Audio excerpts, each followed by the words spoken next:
네가 갚지 않은 건 돈이 아니라 내 인생이야. 여기는 사연 나누는 평상. 오늘은 맏딸의 삶과 희생, 그리고 선택에 관한 이야기를 시작합니다. 맏딸로 태어난 것은 선택이 아니었다. 하지만 어떻게 살 것인가는 선택이었다. 창밖으로 늦가을 햇살이 비스듬히 들어왔다.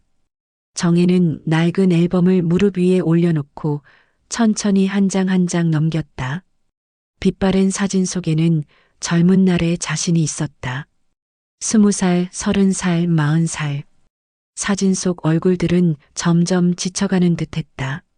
이 사진이 언제였더라? 1985년 봄, 막내 동생 민수의 고등학교 입학식 날이었다. 사진 속 정혜는 25, 갓 직장 생활을 시작했을 무렵이다. 환하게 웃고 있는 민수 옆에서 정혜도 미소 짓고 있었다. 그때는 몰랐다. 이 아이가 훗날 자신의 인생을 그토록 무겁게 짓누를 줄은. 정혜가 사는 작은 아파트는 늘 고요했다. 정혜는 남편과 함께 사는 집에서 여전히 많은 시간을 혼자 보내곤 했다. 남편은 곁에 있었지만 긴 세월의 무게는 결국 정혜 스스로 짊어져야 하는 몫이었다. 그럴 때마다 지난 날들이 파도처럼 밀려왔다. 아버지가 세상을 떠난 건 정혜가 23이던 해였다. 작은 공장을 운영하던 아버지는 연쇄부도로 하루아침에 모든 것을 잃었고 충격으로 쓰러져 한 달도 버티지 못했다. 애야, 이제 내가 이 집 기둥이다. 임종 직전 아버지가 남긴 마지막 말이었다.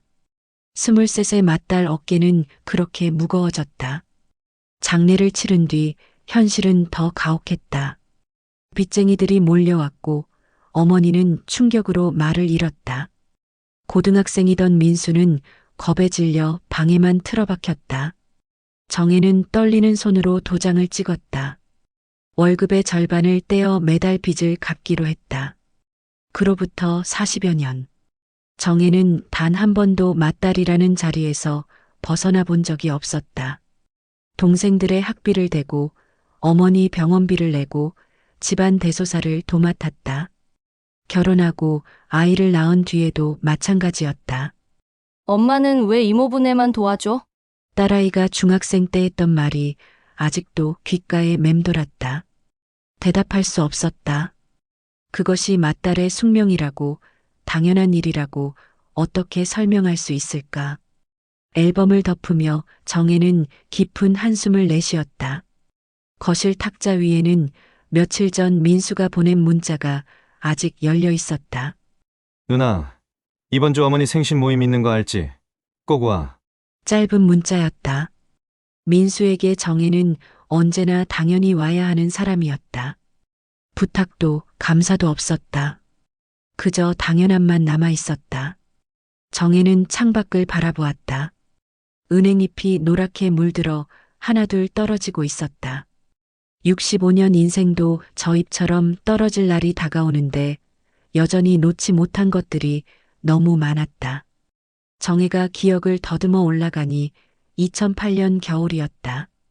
그 해는 유난히 추웠다. 세계 금융위기의 한파가 한국에도 몰아쳤고 거리엔 실직자들이 넘쳐났다. 정혜는 48, 민수는 43이었다. 밤 11시가 넘어 전화벨이 울렸다. 화면에 뜬 이름은 민수였다. 불안한 예감이 스쳤다. 민수가 이 시간에 전화를 거는 건 결코 좋은 일이 아니었다. 누나, 나야. 목소리가 떨렸다. 술 기운도 아니었다. 더 깊은 절망이 묻어 있었다. 무슨 일이야? 이 시간에. 한참의 침묵 끝에 수화기 너머로 거친 숨소리만 들려왔다. 누나, 내가 큰일을 저질렀어. 정혜는 심장이 쿵 내려앉았다. 민수는 30대 초반부터 사업한다며 인터넷 쇼핑몰, 치킨집, PC방까지 손을 댔지만 모두 실패했다. 그때마다 정혜가 뒤치다꺼리를 했다. 하지만 이번은 달랐다. 목소리에는 진짜 절망이 묻어 있었다. 다음 날 카페 구석에서 만난 민수는 초췌했다. 며칠은 씻지 않은 듯 수염이 덥수룩했고 눈은 충혈되어 있었다. 얼마야? 정혜가 단도직입적으로 물었다. 1억 5천. 순간 귀를 의심했다. 평범한 회사원인 정혜가 평생 모아도 만들기 어려운 돈이었다.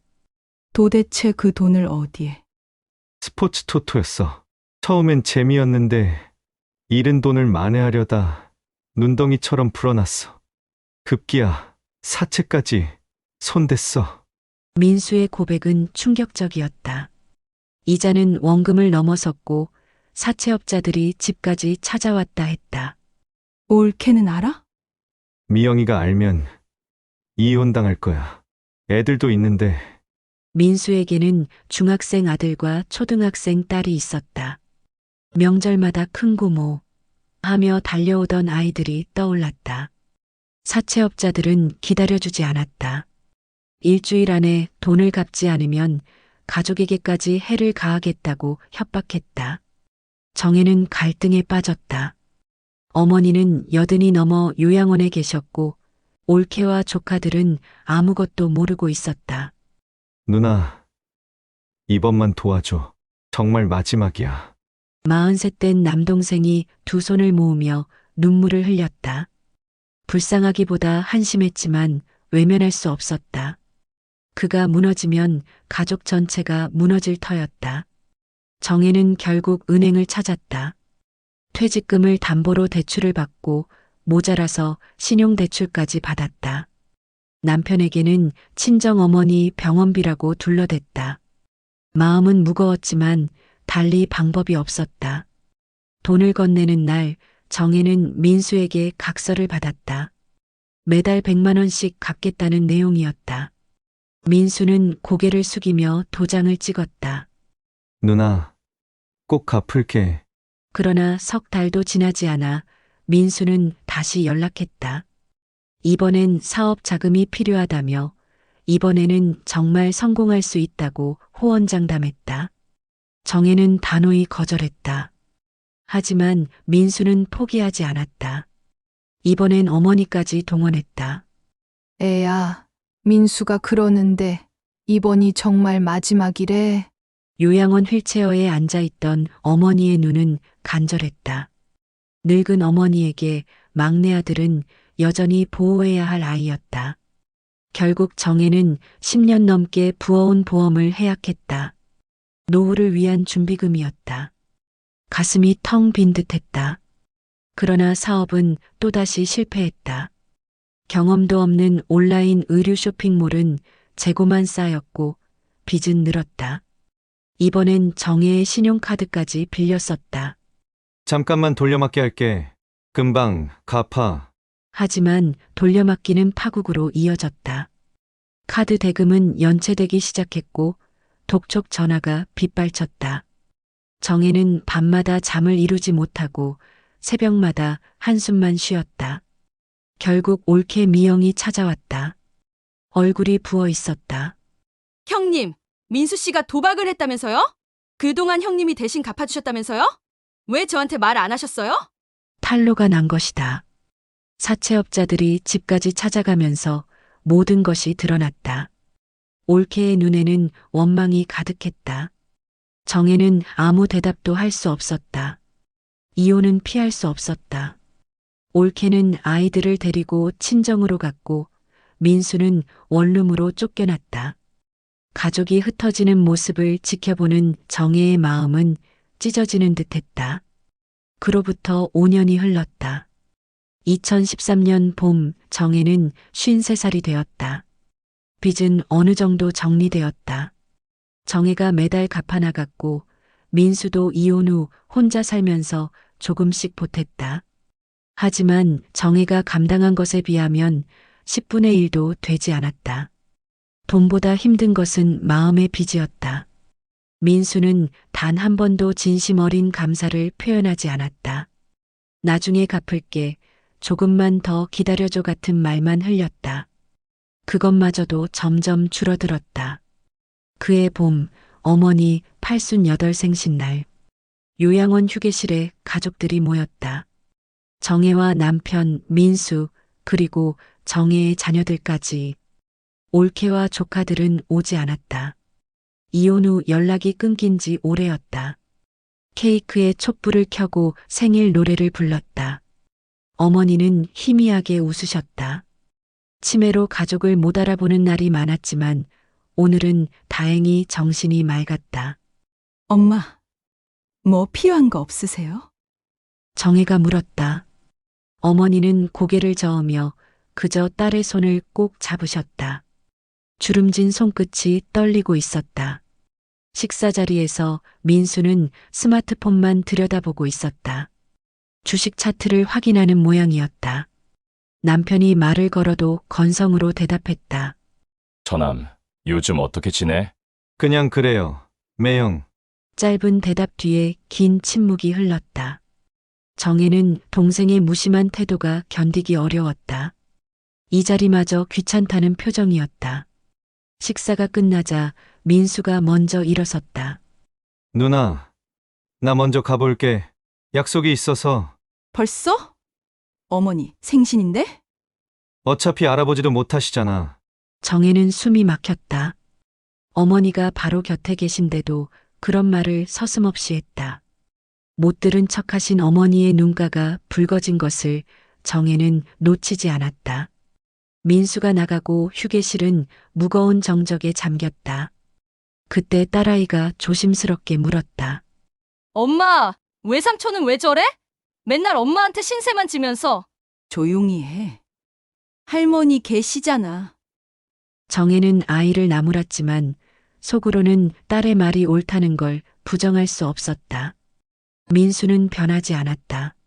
아니, 더 뻔뻔해졌다. 며칠 뒤 정혜는 은행에서 통장을 정리했다. 지난 5년간 대출 상환, 카드 대금, 송금 내역이 빼곡했다. 계산해보니 원금과 이자를 합쳐 2억이 넘었다. 평생 모은 재산의 절반이었다. 그날 저녁 정혜는 남편에게 고백했다. 당신한테 미안해. 내가 민수 빚을 대신 갚느라. 남편은 이미 알고 있었다. 다만 정혜를 배려해 모른 척했을 뿐이었다. 당신 동생이니까 이해는 해. 하지만 말끝은 흐려졌지만 정혜는 알았다. 이제는 그만해야 한다는 뜻이었다. 우리도 늙어가고 있다는 사실을. 추석 명절, 친척들이 모인 자리. 정혜네 집에서 모임을 열었다. 민수도 왔다. 새 옷을 입고 있었는데 값비싼 브랜드였다. 민수 너 그 옷 새로 샀니? 사촌 형이 물었다. 네, 형, 요즘 주식이 좀 잘 돼서요. 민수가 웃자 친척들이 감탄했다. 정혜의 가슴은 비수에 찔린 듯 아팠다. 아직도 빚은 남아있는데 그는 비싼 옷을 걸치고 웃고 있었다. 식사 중 민수가 자랑스럽게 말했다. 요즘 비트코인이 대세예요. 제가 이번에 5천만 원 투자했는데 벌써 2배가 됐어요. 친척들의 감탄이 이어졌다. 정혜는 참을 수 없었다. 남편이 불쑥 말했다. 그래, 그럼 누나한테 빚진 것도 이제 갚을 수 있겠네? 순간 공기가 얼어붙었다. 민수의 표정이 굳었다. 형부, 그건 아니야. 여보, 괜찮아. 정혜가 급히 막았지만 이미 늦었다. 민수는 곧 자리를 떠났다.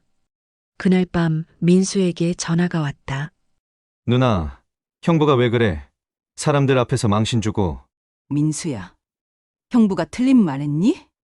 그래도 그렇지. 명절날 친척들 다 있는 데서. 민수의 목소리엔 화가 묻어 있었다. 정혜는 기가 막혔다. 너는 한 번이라도 미안하다고 생각해 본 적 있니? 누나, 나도 힘들어. 이혼하고 혼자 사는 게 쉬운 줄 알아? 그래. 너만 힘들지? 나는 안 힘들고. 전화를 끊고 부엌에 선 정혜는 한참을 창밖 보름달만 바라보았다. 추석 달빛은 유난히 밝았지만 그녀의 마음은 어두웠다. 다음 날 요양원에서 어머니를 찾았다. 엄마, 저예요. 정혜. 우리 정혜 고생이 많구나. 어머니의 눈에서 눈물이 흘렀다. 정혜도 따라 울었다. 엄마, 민수 때문에 제가 너무 힘들어요. 알아.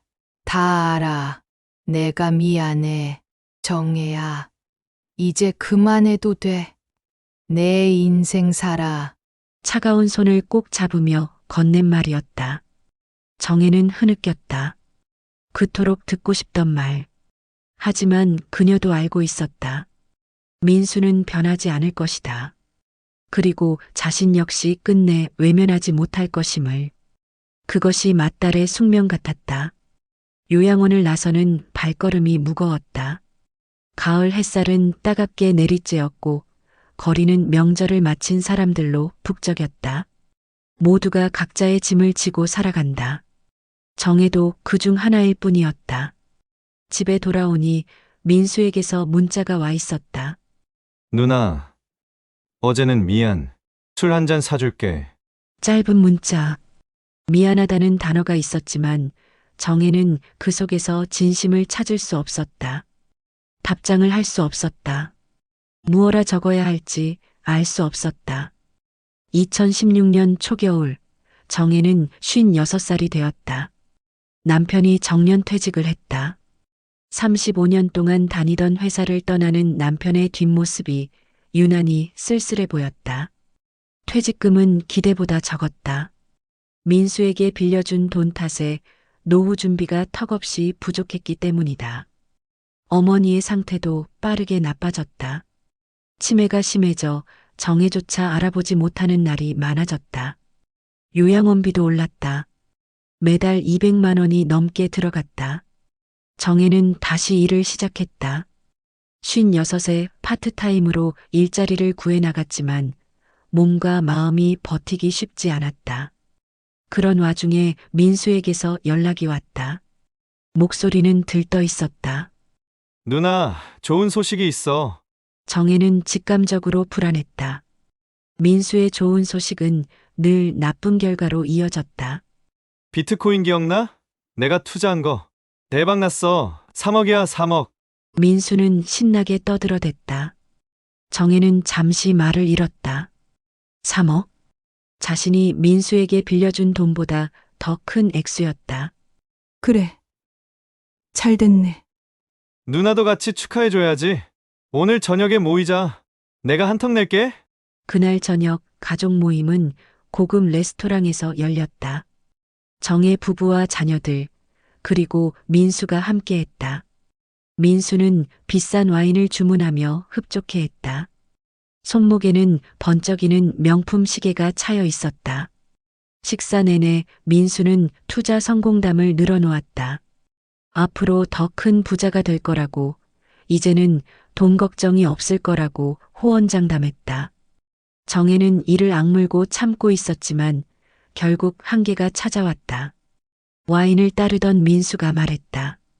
누나, 이제 나도 성공했으니까 앞으로는 내가 어머니 요양원비 낼게. 정혜의 손이 덜컥 떨렸다. 잔을 내려놓으며 입을 열었다. 민수야. 그럼 나한테 빌린 돈은? 순간 테이블이 얼어붙었다. 민수의 얼굴이 굳었다. 누나, 꼭 지금 그 얘기를 해야 해. 그래. 지금 해야 해. 넌 3억을 벌었다면서. 내가 대신 갚은 돈이 얼마인지 알아? 정혜의 목소리가 높아졌다. 2억이 넘는 금액.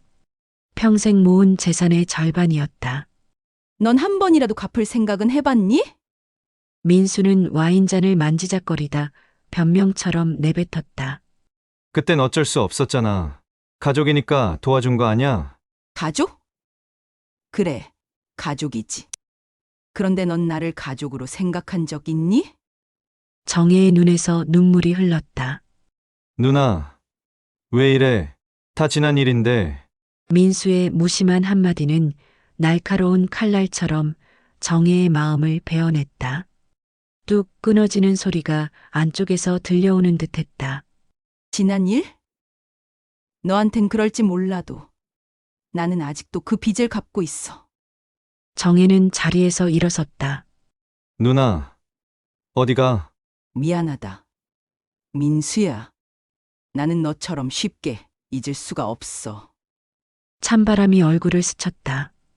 눈물이 식으면서 뺨이 따가웠다. 집으로 돌아오는 길, 정혜는 자신이 평생 맏딸로 살아온 세월을 돌아보았다. 가족을 위해 희생한 삶이 결국 민수에게는 은행일 뿐이었다. 남편이 뒤따라 나와 어깨를 감싸 안았다. 괜찮아? 아니. 하나도 안 괜찮아. 정혜는 남편 품에서 어린아이처럼 울었다. 56에 처음으로 쏟아낸 눈물이었다. 그날 밤 정혜는 일기에 이렇게 적었다. 민수에게 나는 가족이 아니라 은행이었다. 필요할 때 찾아와 돈을 빌리고 갚을 생각은 하지 않는 은혜. 이자도 없고 독촉도 없는 편리한 은혜. 며칠 뒤 민수에게서 문자가 왔다. 누나, 그날은 미안했어. 조금씩이라도 갚을게. 정혜는 문자를 읽고 삭제했다. 더 이상 기대하지 않기로 했다. 기대하지 않으면 실망도 없으니까. 어머니를 찾아가 손을 잡았다. 의식이 거의 없는 상태였지만 정혜는 속삭였다. 엄마, 저 이제 민수 안 도와줄 거예요. 더는 못하겠어요. 대답은 없었다. 하지만 정혜는 어머니도 이해해 주실 거라 믿었다. 며칠 뒤 딸이 카페에서 만나자고 했다. 진지한 얼굴로 말했다. 엄마, 이제 그만해. 엄마 인생도 있잖아. 정혜의 눈에서 다시 눈물이 흘렀다. 엄마가 늘 말했잖아. 자기 자신을 사랑하라고. 근데 엄마는 왜 자기 자신을 사랑 안 해? 25살 딸의 말은 정의 가슴을 깊게 파고들었다. 평생 남을 위해 살면서 정작 자신은 돌보지 않았음을 깨달았다. 그 후 민수와의 연락은 뜸해졌다. 명절에도 오지 않았고 빚을 갚겠다는 약속도 지켜지지 않았다. 정혜는 더 이상 연락하지 않았다. 마음의 문을 닫았다. 하지만 완전히 끊을 수는 없었다. 민수는 여전히 피를 나눈 동생이었다. 그 사실이 정혜를 더 아프게 했다. 끊을 수도 품을 수도 없는 관계. 그것이 가족이었다. 2017년 늦가을 어머니의 굳은 생신이었다. 90살. 요양원에서는 작은 잔치를 준비했다. 가족이 모였다. 정혜와 남편, 자녀들, 그리고 오랜만에 모습을 드러낸 민수까지. 거의 1년 만이었다. 민수는 말끔해 보였다. 새 정장을 입고 머리도 단정히 다듬었고 손에는 비싼 선물 상자를 들고 있었다. 어머니, 생신 축하드려요. 민수가 선물을 내밀자 어머니는 희미하게 웃으셨다. 알아보신 건지 알 수는 없었다. 요양원 식당에서 조촐한 식사가 이어졌다. 케이크를 자르고 미역국을 나누었다. 어머니는 떨리는 손으로 수저를 드셨고 정혜가 옆에서 도왔다. 식사가 끝날 무렵 민수가 자리에서 일어섰다. 작은 봉투를 들고 있었다. 다들 잠깐 들어주세요. 제가 할 말이 있어요. 민수의 목소리에 정혜의 가슴이 철렁 내려앉았다. 제가 새로운 사업을 시작했는데요. 이번엔 정말 잘 되고 있습니다. 블록체인 스타트업인데 벌써 투자도 많이 받았어요. 그래서 가족들도 같이 투자하면 어떨까 해서요. 특히 누나. 정혜는 숨이 막혔다. 어머니 생신 자리에서조차 또 돈 이야기였다. 누나가 그동안 나를 많이 도와줬잖아. 이번엔 내가 누나를 부자로 만들어줄게. 1,000만 원만 투자하면 1년 안에 10배는 벌 수 있어. 정혜의 손이 떨렸다. 민수야, 목소리가 갈라졌다. 넌 아직도 나한테 2억이 넘는 빚이 있어. 순간 공기가 얼어붙었다. 누나, 그건 작년에 3억 벌었다고 했잖아. 그 돈은 어디 갔니? 그건 재투자했어. 더 큰 돈을 벌려고. 정혜는 참아왔던 분노를 쏟아냈다. 넌 늘 더 큰 돈만 꿈꾸지. 지금 가진 것에는 만족하지 못하고 넌 나를 뭐로 보니? 돈 나오는 기계? 아니면 끝없이 퍼져도 마르지 않는 샘물? 누나, 왜 이래? 어머니, 앞에서. 민수가 말했지만 어머니의 눈가에는 이미 눈물이 맺혀 있었다. 정혜는 목소리를 높였다. 23세 아버지 돌아가시고 내가 집안을 붙잡았어. 네 학비 대고 어머니 병원비 내고 결혼하고도 집안일 도맡았어. 그런데 넌 뭐 했니? 도박, 사업 실패. 내 노후 자금까지 가져갔지. 고맙다는 말 한마디도 없이 또 돈을 달래? 민수가 반박하려 했지만 정혜가 손을 들어 막았다. 이제 말할게. 평생 하고 싶었던 말. 정혜는 깊게 숨을 들이쉬었다. 나는 평생 가족을 위해 살았어. 맏딸이라서. 누나라서. 당연한 줄 알았지. 그런데 돌아보니 내 삶은 어디에도 없더라. 내가 뭘 좋아하고 뭘 하고 싶은지도 모르고 살았어. 정혜의 눈물이 쏟아졌다. 너한테 빌려준 돈 안 받을게. 대신 이제 나를 좀 놓아줘. 더 이상 누나라는 이름으로 나를 올가매지 마. 민수는 창백해졌다. 누나, 우린 가족이잖아. 그래, 가족이지. 하지만 가족이라는 이름으로 한 사람을 평생 희생시키는 게 옳니? 정혜는 어머니에게 다가갔다. 손을 잡고 말했다. 엄마, 이제 저도 제 삶을 살래요. 늘 미안하다고 하셨잖아요. 저한테 짐을 지웠다고. 이제 그 짐을 내려놓을게요. 어머니의 눈에서 눈물이 흘렀다. 희미하게 고개를 끄덕이셨다. 정혜는 이마에 입을 맞추며 속삭였다. 사랑해요. 엄마. 정혜는 식당을 나서며 민수에게 마지막으로 물었다.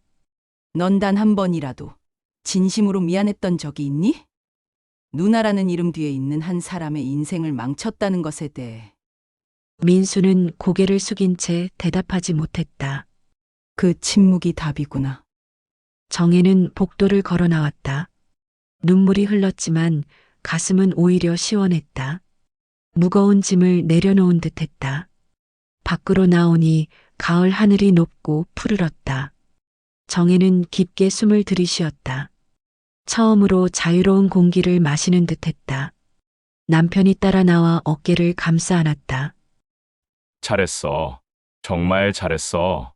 정혜는 남편의 품에서 어린아이처럼 울었다. 57년 만에 처음으로 자신을 위해 흘린 눈물이었다. 딸도 곧 다가왔다. 엄마, 너무 멋있었어. 정혜는 눈물 섞인 웃음을 지었다. 그래. 이제야 엄마도 내 삶을 찾은 것 같다. 요양원 창문에서 민수가 내려다보고 있었다. 정혜는 그의 시선을 느끼고 작게 손을 흔들었다. 그것은 작별 인사였다. 더 이상 누나가 아닌 한 사람의 독립된 인간으로서의 작별이었다. 그날 이후 석 달이 흘렀다. 2018년 새해가 밝았다. 정혜는 매일 아침 공원을 걸었다. 혼자 걷는 시간이 좋았다. 나무들은 겨울잠에 들어 있었지만 마음은 봄처럼 따뜻했다. 민수에게서 몇 차례 연락이 왔다. 사과와 화해의 말이 담긴 문자였다. 하지만 정혜는 답하지 않았다. 상처가 아물려면 시간이 필요했다. 정혜는 그림을 배우기 시작했다. 문화센터 수채화 수업이었다. 서툴렀지만 점점 나아졌다. 붓을 잡는 동안만큼은 모든 근심을 잊었다. 젊은 날 단 한 번도 해보지 못했던 일이었다. 늘 돈과 시간, 여유가 없었기 때문이다. 수업이 끝나고 동년배 여성들과 차를 마셨다. 모두 60 전후 각자 인생의 무게를 지고 살아온 이들이었다. 정혜 씨는 그림에 재능이 있어요. 정혜는 쑥스럽게 웃었다. 그저 즐거워서 하는 거예요. 즐거운 게 제일 중요하죠. 우리 나이에 고개를 끄덕이며 웃음이 번졌다. 함께 있으면 외롭지 않았다. 어머니의 상태는 악화되었다. 의사는 얼마 남지 않았다고 했다. 정혜는 매일 요양원을 찾았다. 엄마, 저 요즘 그림 배워요. 엄마도 젊을 때 그림 잘 그리셨잖아요. 어머니는 말은 못했지만 희미하게 웃으셨다. 어느 날 민수가 요양원에 나타났다. 정혜와 마주 앉아 잠든 어머니를 바라보았다. 누나, 어머니 뵈러 왔구나. 정혜의 목소리는 담담했다. 분노도 원망도 사라진 톤이었다. 잠시 후 민수가 조용히 말했다. 나도 이제 알아. 내가 얼마나 이기적이었는지. 누나 희생을 당연하게 여겼다는 것도 진심으로 미안해. 누나. 정혜는 민수의 얼굴을 바라보았다. 세월이 흘러주름이 깊어진 눈가가 보였다. 늦었지만 처음으로 그의 진심이 느껴졌다. 우린 남매야. 그건 변하지 않아. 하지만 예전처럼은 못 돼. 적어도 지금은. 민수는 고개를 끄덕였다. 어머니는 일주일 뒤 평화롭게 눈을 감으셨다. 마지막 순간 두 남매의 손을 꼭 잡으셨다. 화해하라는 듯이. 장례식장에서 정혜는 영정을 바라보았다. 어머니 역시 평생 희생하며 살았다. 전쟁과 가난 속에서도 자식을 키운 세대였다. 그러나 이제는 달라져야 했다. 정혜의 딸 세대는 자기 삶을 먼저 생각했다. 그것이 이기심이 아니라 건강한 삶의 방식이었다. 장례 후 남매는 어머니의 유품을 정리했다. 낡은 앨범과 편지, 작은 장신구들 속에 일기장이 있었다. 우리 정혜가 고생이 많다. 민수 때문에 또 돈을 빌렸다고 한다. 내가 잘못 키운 탓이다. 정혜야, 용서해라. 떨리는 글씨였다. 정혜는 울었고 민수도 울었다. 어머니는 다 알고 계셨던 것이다. 1년이 흘러 정혜는 예순이 되었다. 작은 전시회를 열었다. 가을 들판이라는 그림. 황금빛 들판에 홀로 선 나무 한 그루. 그것은 정혜 자신이었다. 외롭지만 당당한 나무. 민수가 꽃다발을 들고 찾아왔다. 누나. 축하해. 고마워.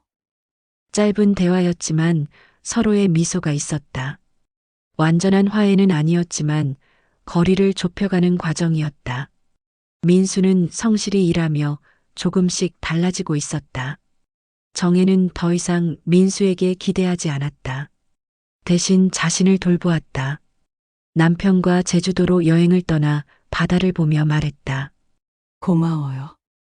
그동안 기다려줘서. 이제부터라도 잘 살자. 남은 시간이 많지 않잖아. 주름진 손을 잡으며 두 사람은 웃었다.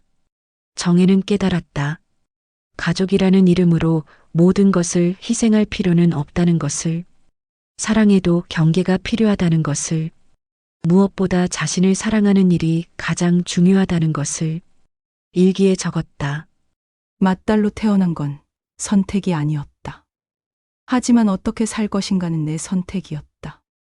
나는 너무 오래 남의 선택에 따라 살았다. 이제는 내 선택으로 산다. 그것이 예순의 때다른 지혜다. 창밖으로 봄비가 내렸다. 촉촉이 젖은 땅에서 새싹이 돋듯 정혜의 마음에도 새싹이 트고 있었다. 늦었지만 아직 늦지 않았다. 정혜는 새로운 그림을 그리기 시작했다. 활짝 핀 꽃과 푸른 하늘. 그것은 정혜의 새로운 시작을 알리는 그림이었다. 전화가 울렸다. 딸이었다. 엄마, 이번 주말에 가도 돼. 엄마 그림 보고 싶어. 그럼 언제든 와.